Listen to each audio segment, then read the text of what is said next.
Hola, ¿qué tal? Soy Ana Velázquez y voy a explicaros algo muy importante que tengo en cuenta con los pacientes sobre la respiración, sobre la postura y cómo afecta todo esto al tema de las fascias y cómo lo podemos evaluar siendo fisioterapeutas y trabajando con pacientes artistas, la importancia que tiene trabajar con la postura y trabajar con la fascia. Os he hecho una presentación sobre las lesiones de fascia y postura que representa un resumen de lo que quiero explicaros. Y quería destacar que para mí lo más importante para poder expresarse es que no haya una estructura que esté limitada por una falta de movilidad. Es decir, que lo que nos hace libres a nivel de expresión es el movimiento libre que hay entre las estructuras. ¿De qué estructuras estoy hablando? Pues de estructuras globales, es decir, tanto de un órgano como de un músculo, como de una vértebra, aunque todo ello regido por el tono tiene una especial importancia. Entonces os he puesto unos puntos concretos. La liberación de la estructura significa no forzar, es decir, cuando estamos viendo que algo no funciona, pues no se trata de insistir en ello, se trata de buscar por qué no está funcionando y no ir directamente a la zona que no funciona, sino ir más arriba, más abajo, hacia los lados, dándole importancia a la parte emocional, como ahora os comentaré un poquito más adelante. Valorar también si esta restricción de movilidad me causa un problema en la amortiguación de las presiones, porque es otro de los puntos más básicos a tener en cuenta a la hora de poder movernos y a la hora de manifestar nuestra vibración, nuestra emoción y por lo tanto nuestro arte.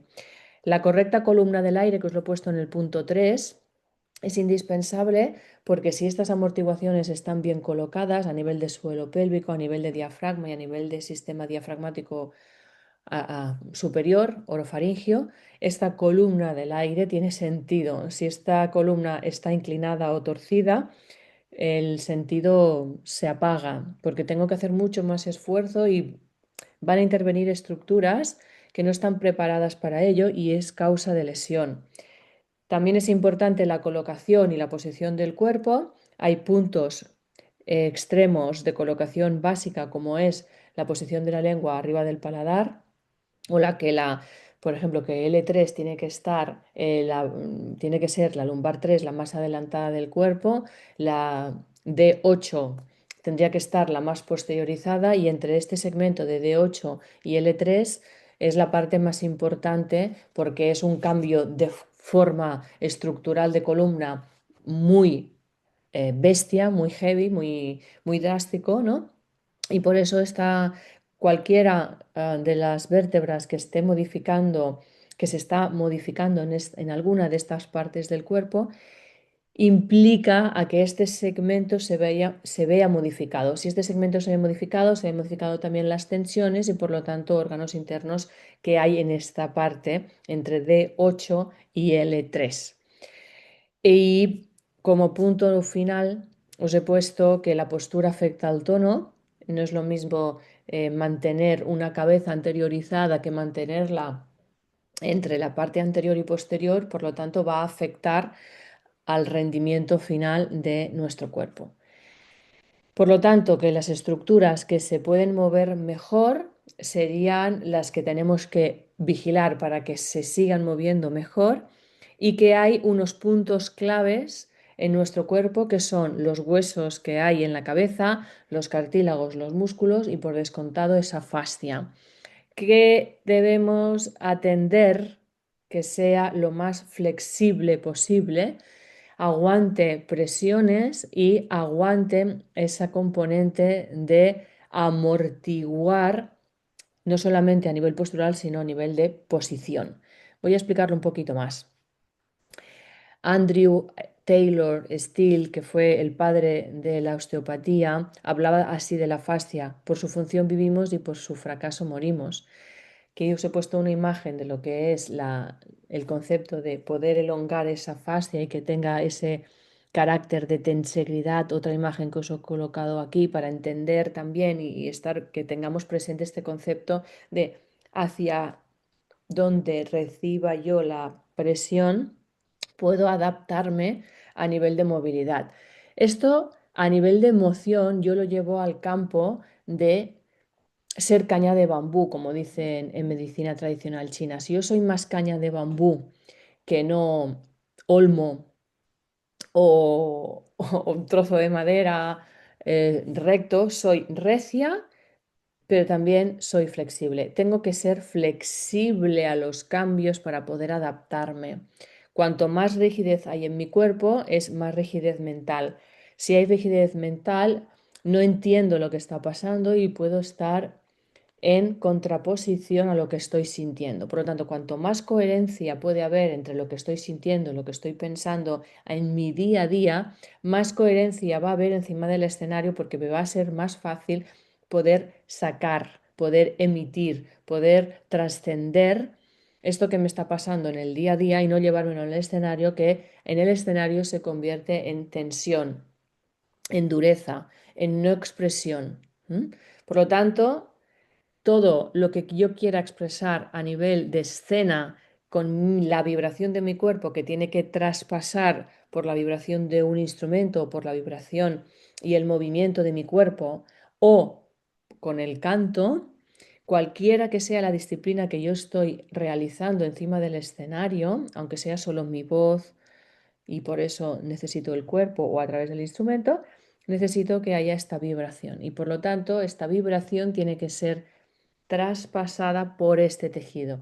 Si este tejido no está correcto porque hay una cicatriz o porque hay restricciones a nivel emocional, como ahora os explicaré, me va a crear restricciones a nivel de corporeidad. Tipos de fascias. En nuestro cuerpo hay varios tipos de fascias y os he puesto un ejemplo aquí. Musculares, periósteo del hueso también es fascia, el perinervio, lo que envuelve el nervio, el pericardio, la pleura, el peritoneo, uñas, ojos, piel. Tenemos en todo el cuerpo fascias, excepto en una zona que no hay fascia. ¿Sabéis decirme cuál es? Ahora os lo diré. Antes voy a las funciones de la fascia.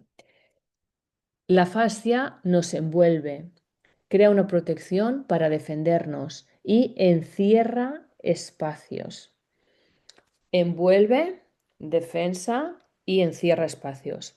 Por lo tanto, si hay problemas de movilidad en la fascia, es que no nos estamos defendiendo. El cuerpo entiende que esa zona está descubierta, está por defender, está por proteger.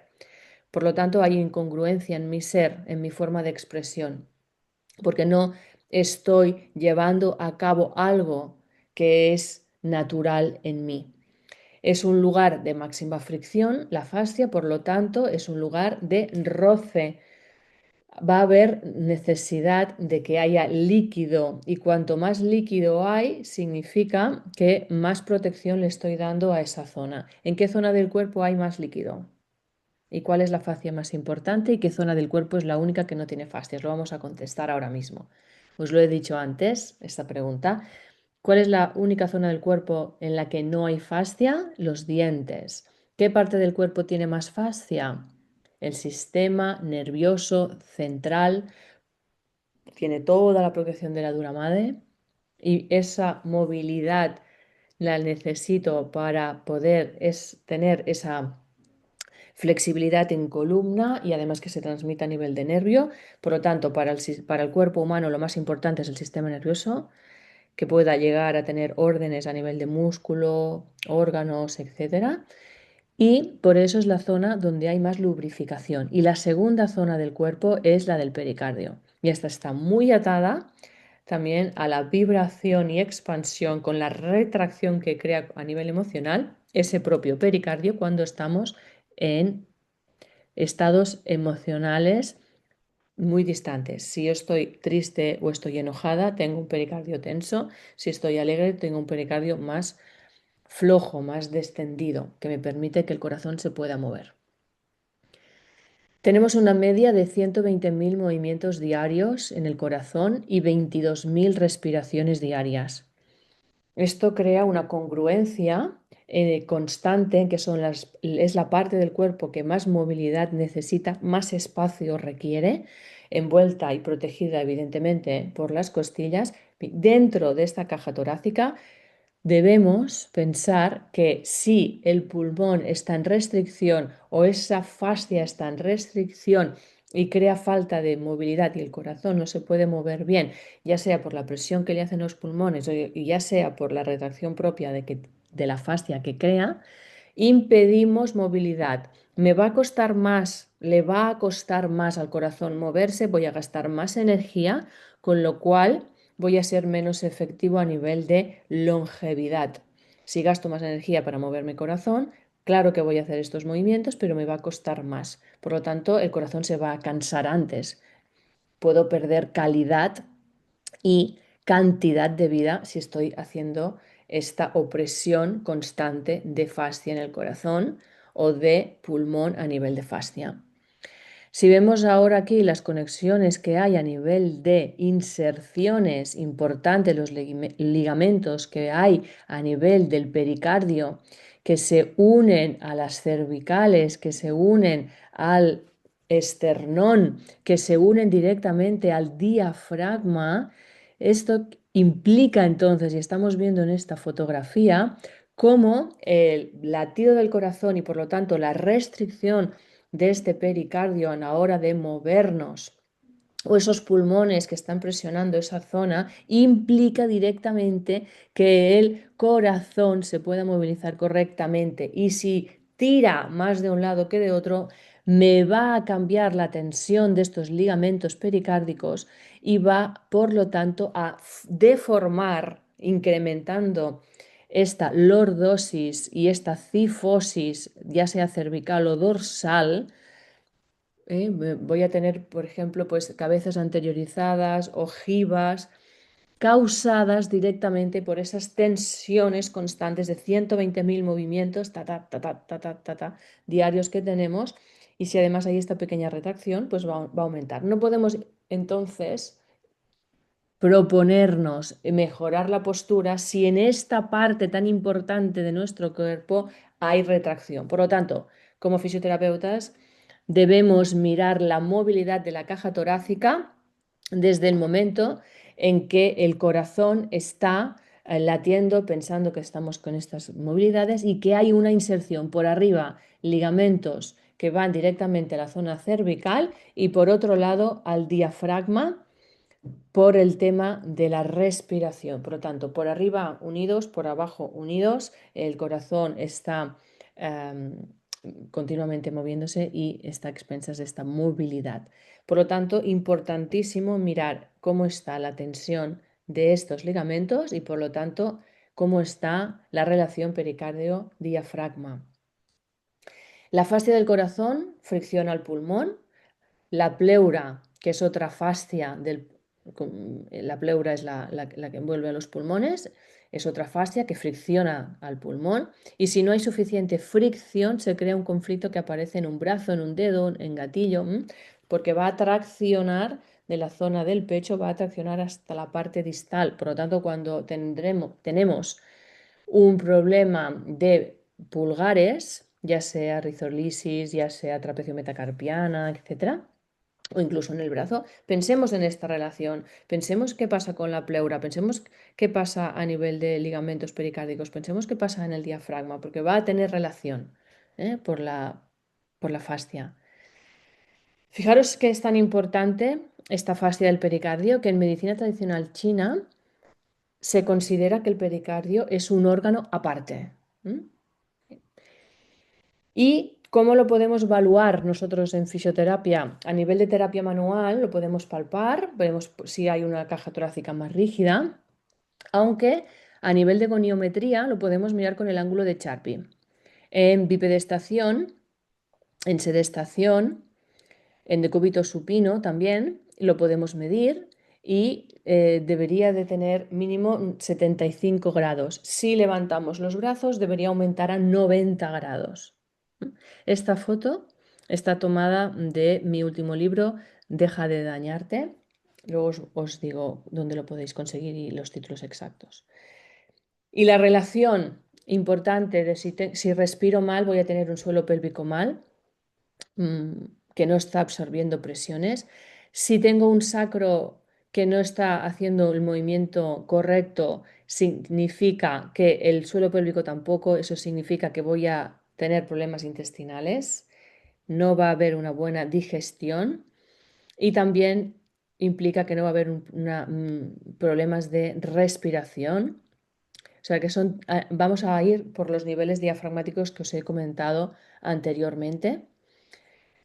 Vista de perfil, acordémonos de que el suelo pélvico tiene una relación directa con el transverso del abdomen y con el diafragma. Y cuando estemos evaluando esto, acordémonos, hey, que tengo que seguir más adelante, más arriba, y acordarme de liberar los ligamentos pericárdicos porque se van a insertar directamente a cervicales. Por lo tanto, vuelvo a la importancia de DD8 a L3. Pensemos que en esta zona va a estar también el diafragma a nivel de inserción. La congruencia de la respiración, como os comentaba, si nosotros estamos viendo un paciente que no respira correctamente, no solo tenemos que indicarle una respiración correcta a través de mejorar su capacidad aeróbica y su expansión diafragmática, sino, acordémonos, habrá que mirar suelo pélvico, la relación importante entre diafragma y transverso del abdomen y ahora además, acordémonos también de que el diafragma se une directamente al corazón y el corazón a la zona cervical. Por lo tanto, no dar consejos a la persona de que intente abrir el pecho sin antes haber valorado su suelo pélvico y la capacidad de amortiguación del mismo. Bien. Para finalizar, ¿qué hay al final de esta zona pericárdica si seguimos a nivel de digástrico, hipogloso, geniogloso, las inserciones linguales? Porque estamos trabajando con proyecciones anteriores de cabeza y esto va a hacer cambiar la tensión de la musculatura suprayoidea y de ahí vamos a cambiar también tensiones de la musculatura suboccipital profunda. Por lo tanto, si tenemos que la base del cráneo está íntimamente ligada a la musculatura lingual, de ahí que la musculatura lingual también se ve afectada cuando estamos trabajando con personas que se dedican a las artes escénicas, con la comunicación y la forma de expresión y cómo de fluido tengo el lenguaje y la vibración de mi cuerpo, vamos a unir estos conceptos que hemos explicado. No es de extrañar que encontremos que haya tensión en la musculatura suprayoidea a la vez que tenemos tensión también y falta de control en la musculatura vaginal o en este caso generalizada como suelo pélvico, ¿sí? Músculos suprayoideos, fijaros, como os comentaba, la relación directa entre la apófisis estiloides, ¿sí? Y el ioides. Si esta musculatura, por el hecho de estar con la cabeza anteriorizada por la tensión pericárdica, la tenemos en retracción, qué va a pasar? Que esta musculatura digástrica va a estar haciendo tensión lingual. Entonces, por mucho que aflojemos la lengua, hasta que no nos vayamos al pericardio, del pericardio al suelo pélvico, esto va a continuar pasando. Toda esta información no la tenéis distribuida en estos libros. Mi primer libro es Cómo vivir sin dolor si eres músico, en el que hablo de la diferencia entre postura y posturología, más dedicada evidentemente a músicos. El artista sin dolor está dedicado a al artista escénico, más a bailarines y sobre todo a actores, porque trabajo mucho con la expresión corporal y voz, con casos clínicos y testimonios y audios con ejercicios que podéis realizar para mejorar vuestra conciencia corporal. Y el libro Deja de dañarte, dedicado a mis pacientes, he hecho un resumen de todas estas cosas, puntos claves que explico en consulta, que creo que deben ser los puntos claves para no lesionarnos. Desde la cabeza hasta los pies he hecho una evaluación de las causas más importantes de lesión, explicando desde ojos, boca, respiración, cuello, ¿sí? De cabeza a los pies, como os estoy comentando. Y este libro, cualquiera de ellos lo podéis encontrar en Amazon. También si tenéis dificultades en vuestra zona, podéis pedirlo a través de nuestra página web o enviando un correo a aquí cpae@cpae.net, cpae@cpae.net o buscar Ana Velázquez, libros de Ana Velázquez Colominas, fisioterapeuta, y lo podéis encontrar. Espero que os haya ayudado esta relación y nos podamos ver en próximos vídeos. Muchas gracias. Adiós a todos. Que vaya muy bien.